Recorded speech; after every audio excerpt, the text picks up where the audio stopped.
my job is not my whole, you know. And this is again something I didn't know earlier. I've grown into understanding this. My younger self probably wouldn't. My 20s, I didn't know this, but I've bifurcated very clearly. You know, my professional life is my professional life. My personal life is my personal life.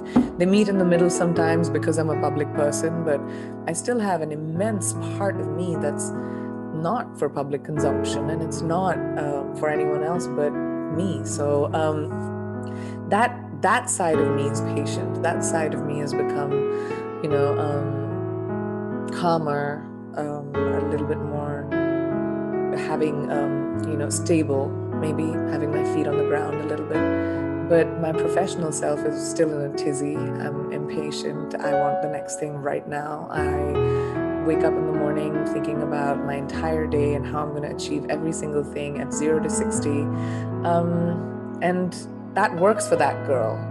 It doesn't work for this girl. And it took a lot of introspection for me to get here, actually. In that chapter, I actually talk about that journey of getting to that place, because I wasn't there. And a lot of my professional attitude, which was, I am going to do everything I can to make this the best. I took a lot of the onus of life upon myself as well, and it hurt me.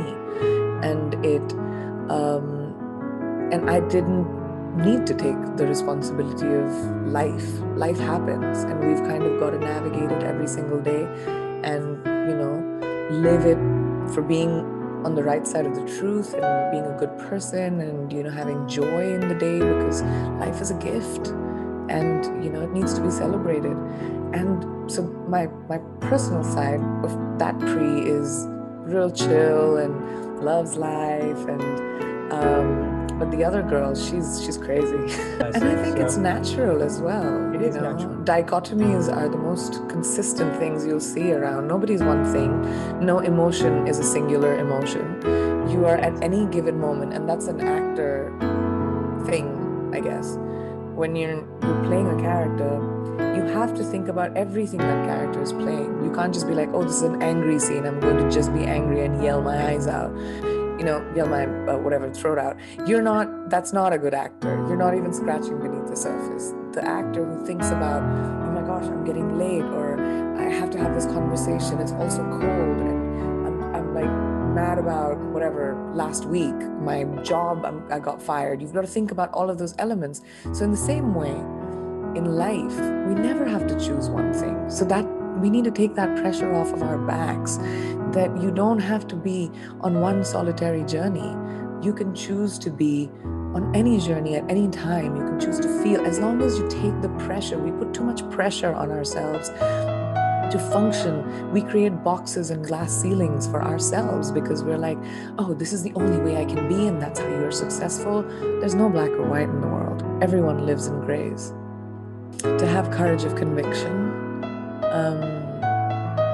My mom said that to me when I was very young.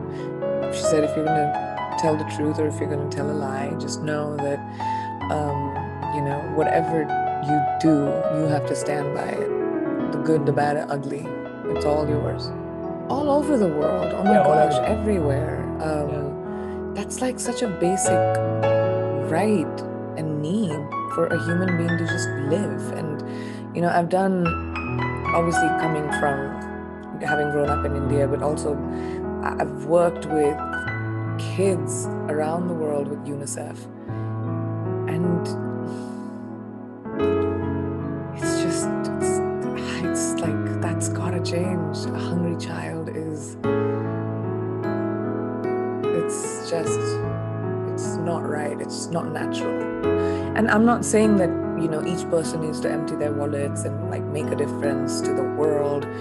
I think, yes, it is the responsibility of the large earners, definitely, of, the billionaires of the world, because in a big way. But I think also the responsibility of each one of us to just do whatever we can, and that doesn't have to be large. It could be just kindness, compassion, change someone's life. Just look around you, your neighborhood.